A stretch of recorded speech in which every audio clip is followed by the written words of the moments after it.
It's important that we're out here even though it's freezing cold because Governor Shapiro needs our votes as Philadelphians, as Pennsylvanians, in order to get reelected, and he has currently done absolutely nothing to stop Pennsylvania's collaboration with ICE agents. Shapiro! Stop working with ICE! Shapiro! Stop working with ICE! Shapiro! Stop working with ICE! Shapiro! So Governor Shapiro has the capacity to end collaboration with ICE in terms of fingerprint databases, in terms of sharing information with government programs with ICE, and in collaboration and sharing information between the PA Department of Corrections and ICE.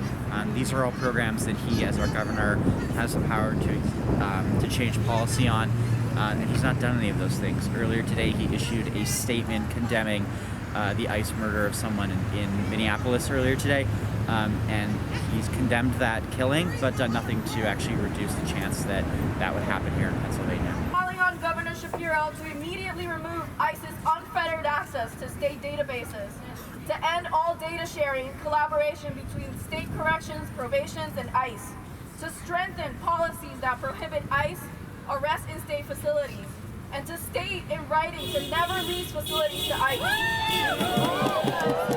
Stages are not community infrastructure.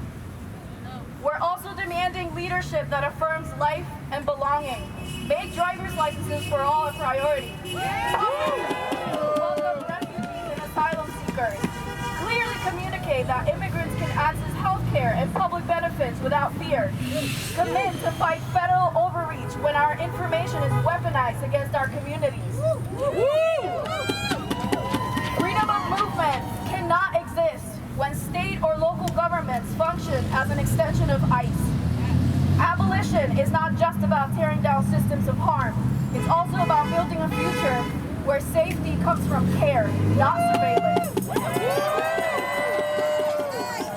Where belonging is not conditional, and where no one is treated as disposable. Governor Shapiro, you have the power to act. Our communities are not asking for rhetoric. We're demanding protection, courage, and action. Pennsylvania can choose to be a place of freedom instead of fear, and we will keep organizing until it does. Frustrated because I introduced a bill in 2017 that addresses a lot of the demands that we're talking about today. And when I took office, it was another Democratic governor who did not shut down Burks. That's right. And fast forward, we're at Moshannon. There are co-equal branches of government. I'm in the legislature.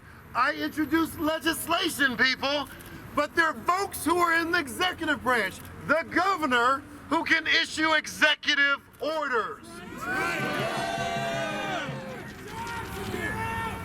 That's a great idea. ICE does not exist in isolation, but rather it is an extension of American global military imperialism and the American police state. The violence that ICE uses to terrorize immigrant communities is the same violence that the police have inflicted on black and brown Philadelphians for decades, and the same violence that the U.S. imperialist project unleashes on the global south. It is the same violence and it is the same fight. Oh, are you Governor Shapiro? Will you be empowered, or are you going to take action to protect Pennsylvanians? Imam Fouad Saeed Abdulkadir died in Moshannon Detention Center.